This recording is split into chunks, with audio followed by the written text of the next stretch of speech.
Is it possible that the thing that most divides our loyalties and passions is what can inspire us all to work together? For centuries, sports has played a major role in defining the civic identity of America. Today, they hold the power and the ability to transform lives. We're not looking for big league players, we're looking for big league people. Ask the city of Los Angeles, who invested their profits from the 1984 Olympic Games in youth sports programs in the inner cities. Two sisters from Compton picked up a tennis racket. The rest is history. Sports allow an inspirational moment. Oh, wow, what a moment. To ignite a battle to find a cure. We have raised a little over $3 million. They provide life lessons and hope, and the benefits of working together for the greater good. Most of all, sports are one of the few remaining methods we have to reach at-risk youth for positive social change. That is the power of sports.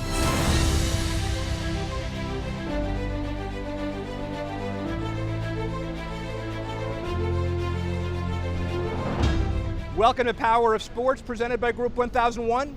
I'm your host, Rick Horrow. This month we're in the Big Apple, where there's no shortage of amazing work being done with sports as the driving force.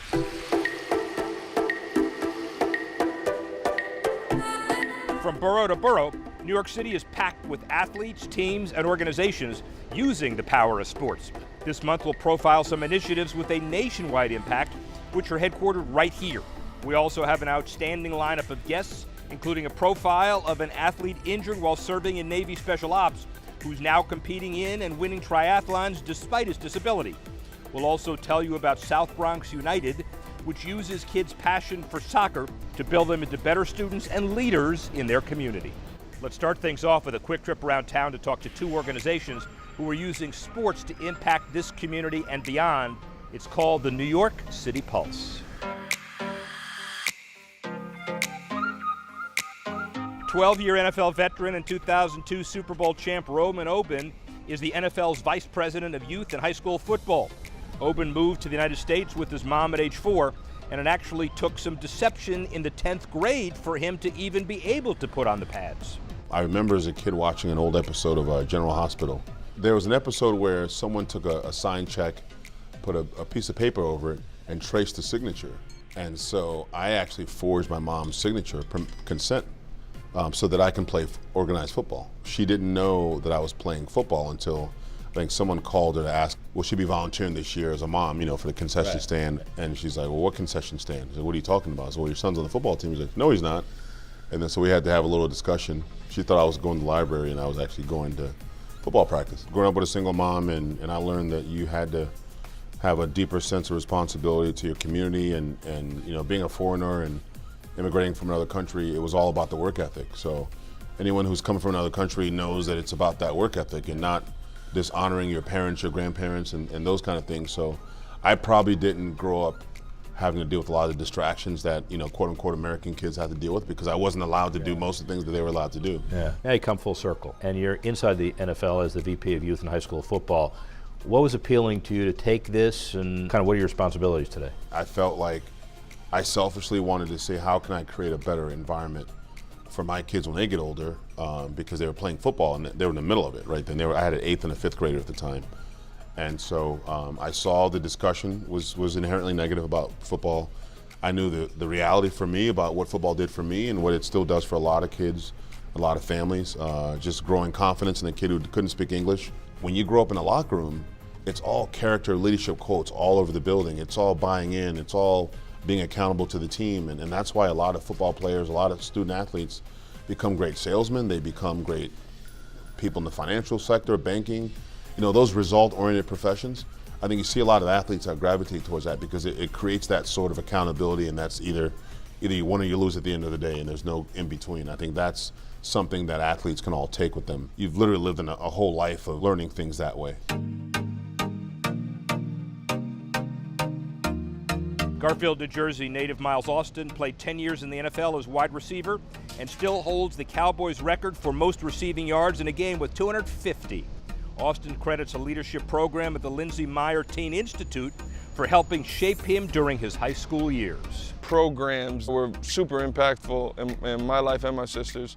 So we were like, let's kind of get something together. We can get students to realize the importance of being a leader on the field, off the field. He now pays it forward by hosting the annual Miles Austin Student Athlete Conference, which focuses on building leadership skills to inspire students to have a positive impact on their peers and their communities. Think about what Alex just said. Be a better person, help others be their best. And that transcends the sport. Are you with me? It's how we're going to carry ourselves individually on and off the field. That's the main thing that's constantly being delivered all day. Talent would only take you so far, so being the right person is going to take you further than you've ever known when the sport stops. So I mean, that's why we preach so hard on being the right person in the classroom, amongst your friends, with your family, as well as on the field. Featured speakers at the most recent conference included Austin, DeMarco Murray, and Marlon Smith. Over 100 student athletes from across the state of New Jersey were in attendance, hearing messages about aligning themselves with people who have their best interest in mind. My goal is to grow it every single year, get more kids from different schools, hopefully branch out and make it a national conference.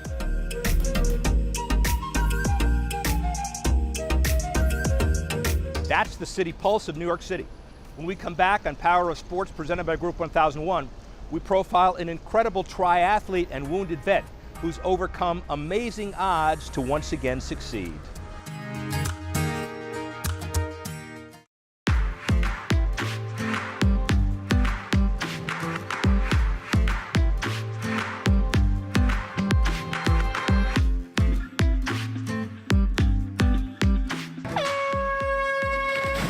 The annual New York City Triathlon finishes right here in the heart of Central Park. It's a rare athletic event where every finisher from first to last can easily be defined as an outstanding athlete. But how can an athlete with permanent disabilities not only compete with elite triathletes, but actually beat them? You'll understand quickly when you hear the story of Navy Special Ops vet Dan Hathorn, who may be able to equal his incredible accomplishments of the past with some amazing events in the future. Grew up in upstate New York, wanted to get out and stretch my legs a little bit, so walked into a recruiting office and the Navy was the first door there, and I said I want to do something cool. Between 04 and 07, I probably spent collective 2 months in the United States inside Naval Special Warfare. The deployment where I was injured, I was training for a triathlon at the time, and I fell victim to a premeditated planned attack on an American service member. I was out riding my bike and I saw a truck. He just stopped in the middle of the road and I'm cruising. When I say I was training for a triathlon, I was training like I'm gonna go to the Olympics, like this is gonna happen. I was probably doing 45, 50 miles an hour on my bike. I was moving. Right about the time I get to the front of his truck, I see the back of his truck hit the deck. He just pumped the gas. And that's the last thing I remember. I had lost the majority of the muscle on my arm. The whole left side of my face was crushed, jaw broken, broke my back. I was done. Hathorn was told the damage to his left arm was so severe that it needed to be amputated. Instead, he came up with his own solution. I took to the lab, the rehab center, and I just scavenged pieces and found things that I thought I could use, and I started building braces for myself to mimic the articulation of the tendons and muscles that I had lost. And so this is my final product. I wore this one for a few months.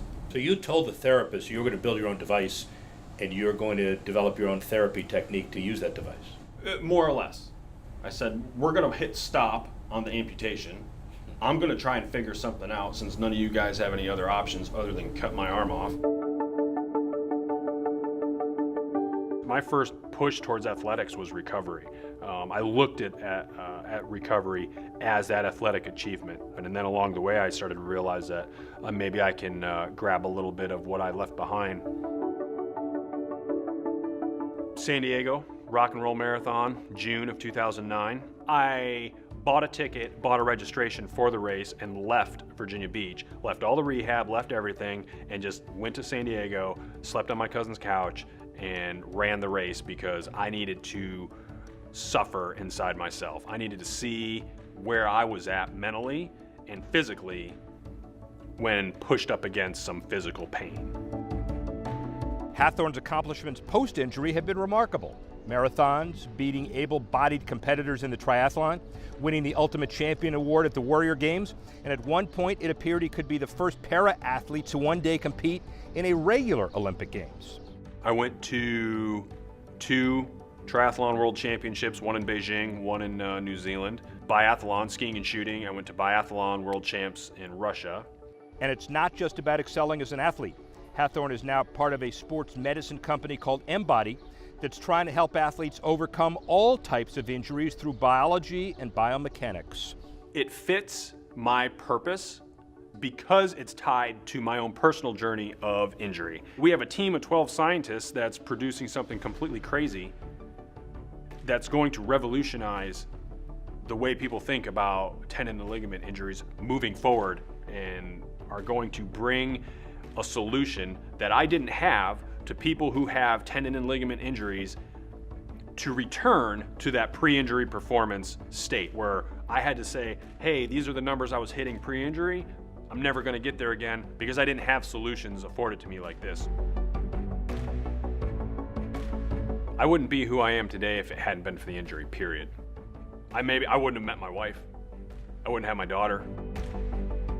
I didn't know if I could run again, and I just needed something that was familiar to me. I just needed to do it. A remarkable veteran and a remarkable athlete, Dan Hathorn. When we come back on Power of Sports, a soccer club based in the Bronx is transforming lives in an underserved and constantly growing population within the city.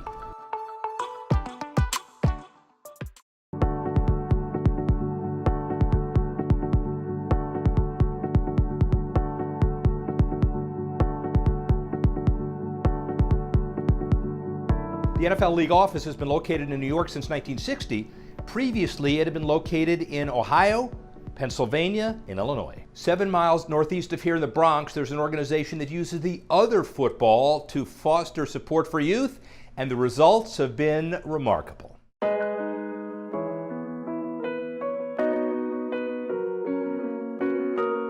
In the Bronx, there's a desert of soccer opportunities, so when South Bronx United started, it was fulfilling the soccer need, but then also where those gaps were in the classroom. South Bronx is the poorest congressional district in the U.S. 49% of children live at or below the poverty rate. Half of high school students drop out before graduating high school. It's a youth development program, and we use soccer as the hook to get the kids in, and then we provide all sorts of holistic services that they aren't receiving in their communities, in their schools, to help grow them into scholars, into leaders of their community, and also good soccer players. We have a community that are underserved in soccer. They don't have great opportunities to play. With having such a great immigrant population of kids coming from soccer nations, with kids from West Africa and from Hispanic nations, Mexico. Soccer is a massive part of a lot of these kids' life, and kids go to tutoring classes every week along with soccer, so they have to attend the tutoring classes in order to be able to play soccer. So it's a nice balance, and certainly for our older kids, they're quickly learning that the help we give with college preparation, getting the kids into college, as well as giving them leadership skills and job skills and the many other things that we do just beyond soccer, which are far more beneficial than just soccer. The results are incredible. In each of the past 2 years, 100% of the high school seniors who spent at least a year with South Bronx United graduated and were accepted to college. Many were the first in their family to experience post-high school education.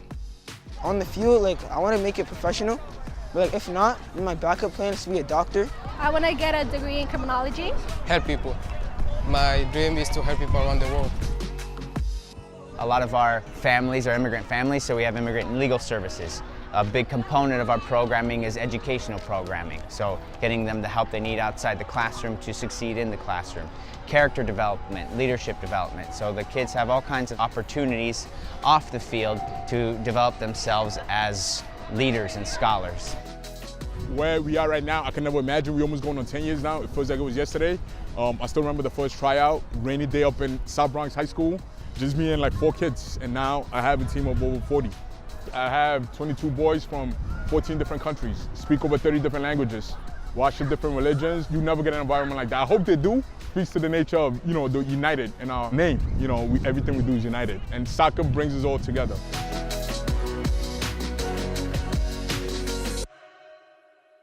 South Bronx United, more than 100 volunteers and a full-time staff of 5 working to benefit their community for generations to come.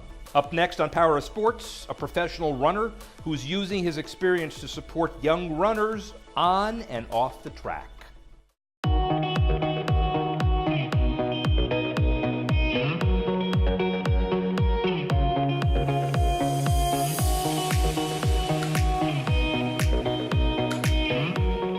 No matter what city we're featuring each month on Power of Sports, we always come back to do a progress report on Fields and Futures in Oklahoma City. The organization is rebuilding 42 athletic fields in Oklahoma's largest school district to provide new opportunities for students to join a team. Becoming a professional athlete without top-tier equipment or facilities is almost unheard of. But that's exactly what Frazier Leguest did when he became a professional runner for Under Armour after graduating from a school that didn't even have a track. Now, with the help of Fields and Futures, he's working to give a new generation of runners the support they need to achieve their goals both on and off the track. Running was really very self-empowering. If I really wanted to be good, all I needed to do was get out and run more. All I needed to do was work a little bit harder. I was born in an East African country called Ethiopia. When I was at US Grant, we didn't have the practice field. If we wanted to get any type of track practice in, we had to go over to Capitol Hill to run on their dirt track. I didn't have much expectation. It was obviously nicer than what I was used to. Through sports at US Grant, we would go to different schools and see what their facilities were like. It honestly did not hit me until I left Oklahoma City and started running at colleges. It was definitely tough. I came back to Oklahoma City to help kind of grow the sport of running, but also, the schools and the kids.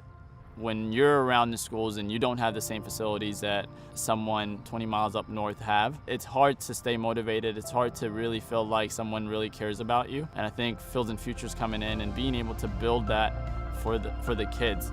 They're able to call somewhere their home field and to see this amazing facility that has a beautiful track. That was a very awesome moment to see what these kids have and to feel like for the first time they have all the opportunities. My purpose is for them to see that it's possible. If I can do that, it means the world to me. And one of the things that these kids really lack is to know that they are responsible and they can change their own lives.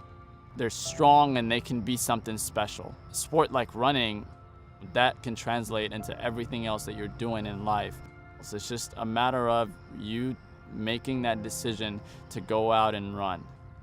So you can be anything that you want to be, and it's all up to you. Well, that's what Power of Sports is all about. Frazier using his passion to open up opportunities that he didn't have when he began his athletic career. We'll wrap up the Power of Sports next with our monthly social spotlight.